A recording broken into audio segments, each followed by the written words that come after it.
So I'm going to talk a little bit about the new research that we have just done with Google in partnership with Google, but also sort of link it back to the data-driven marketing maturity index or survey that was referred to as well. So we all know, and you've just heard on the L'Oreal video as well, that digital marketing is no longer sort of an additional activity. It is business as usual. It is the thing that every marketeer needs to know how to do.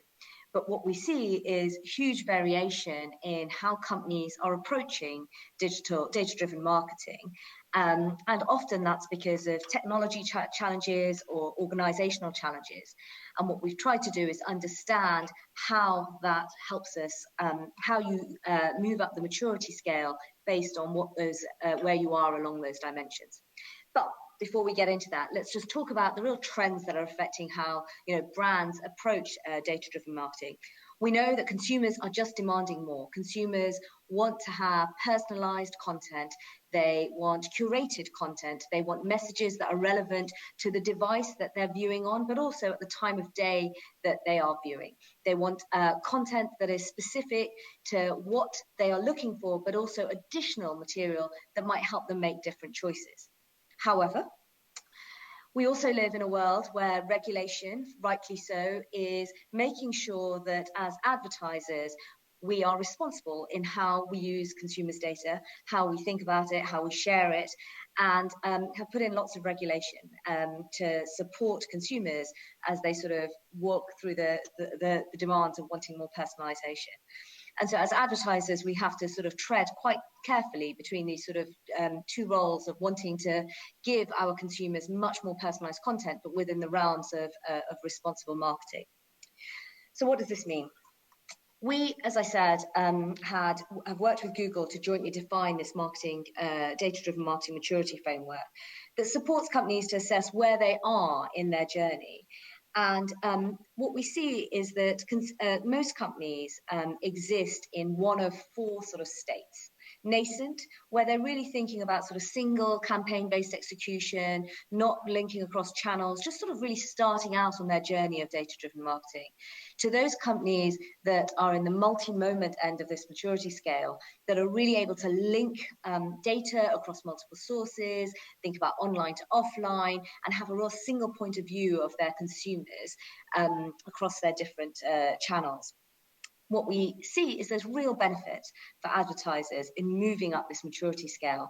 So for those brands that have managed to get to multi-moment, they see up to a 20% incremental revenue from nascent, and also a 30% cost efficiency. So they just get more from the money they're spending on their digital media because they're able to do it in a much more efficient way. This study has now across sort of 650 brands, across 20 markets, across 12 industries. So it's well benchmarked and gives us a real sense of where advertisers sit and what we can help them do to move up that maturity scale. What comes across in terms of where brands sit is that actually globally only 2% of brands are realizing the full potential of data-driven marketing and are at that multi-moment end. We have sort of about 8% or 1 in 10 at the nascent, and most advertisers sort of got going on their journey and quickly start and move off that first sort of part of the curve from nascent to emerging.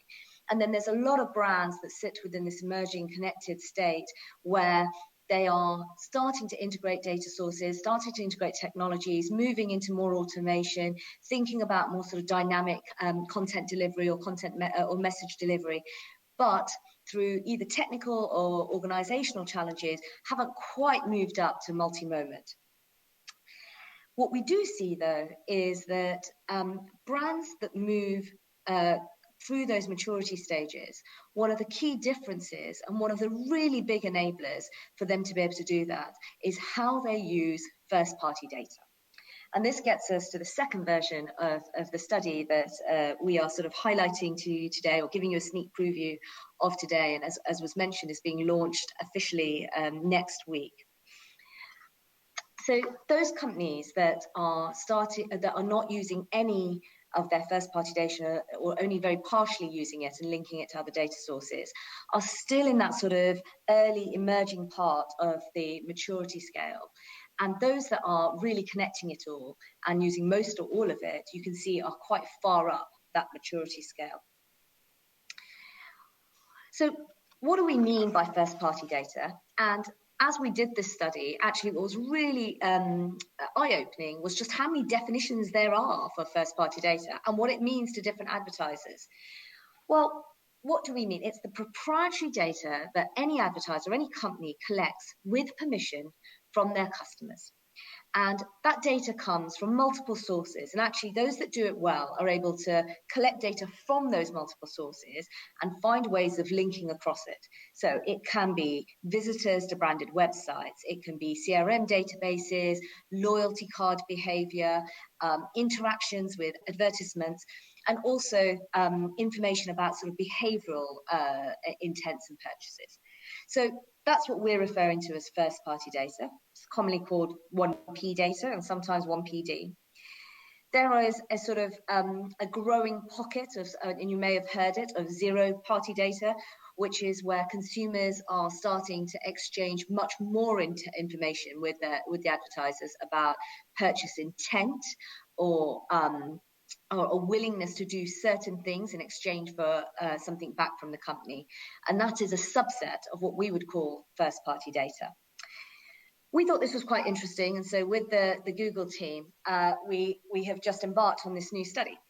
And what we did is we spoke to over 70 clients or advertisers across 7 industries and in 7 markets in Europe to really understand what's everyone doing with first-party data and how are they using it and what have they seen as real sort of business benefit from using first-party data. We try to see if there are differences between types of industries or markets and whether that has an impact on what people do or can do with first-party data. And then those that are doing it, what have they identified as key success factors? What has enabled them to really leap forward with using first-party data? And those that are trying to but are finding challenges, where do we see those challenges and what, how do they think about overcoming them? And that's really what we sort of pulled out into this report. When we think about first-party data and what makes it successful, we see that there are 2 major steps that advertisers must do. They must collect the data. They have to bring it into some form of collated warehouse, whether that's on the cloud, store the data across their multiple sources, cleanse it so they know who they're reaching, all within really, the strict guidelines that are set out by market of how they can use that data. So that collection and thinking about how to protect that data in some way is the sort of first part of the journey that advertisers must embark on. And then the second is very skills-based around analysis and activation and leveraging that data for the purposes of marketing across the purchase funnel. And so what do we mean by that? There's always been first-party data available when clients or advertisers have transaction data, a retailer, etc., because they are able to see what the consumer does. This enables us to market at the top end of the funnel by thinking about using sort of data science and or high-end analytical processes to see whether certain segments within that data set are behaving in a particular way, which would mean that you could advertise them to them with a particular message or particular content or a particular time of day or on a particular device. And that in itself allows a particular engagement that's very personalized. We can also think about it in terms of measurement and using it as sources and pools of measuring impact from different types of advertising. When we dug deeper into how what we see as benefits, what we see is that those companies that, as we referred to before, that are linking most or all of their data sources versus those that are doing none or partial linking, those that did it well got over a 2 times revenue uplift. And we're also reporting efficiency benefits of 1.5 times more. And so there's real value as advertisers in thinking about how to harness first-party data, how to act in a responsible way with that first-party data, provide some form of value back to the consumer, and continue to build this relationship. What that means is, it's a really, it's a very strong handshake between the advertiser and the consumer, but it also is a fragile handshake, if I can use that language, because at each point, the consumer is giving you, as an advertiser, permission to use their data because they see some form of value exchange in it, and they are trusting advertisers to use that data responsibly, but they can withdraw that permission very quickly and at any time. So it exists, when done well, it has huge benefits, but it also exists in quite a fragile paradigm. So as advertisers, to really build this virtuous cycle of increasing trust, they first have to be incredibly transparent with consumers of that they are collecting the data, how they are going to use it. That's sort of the first point of building trust with the consumer.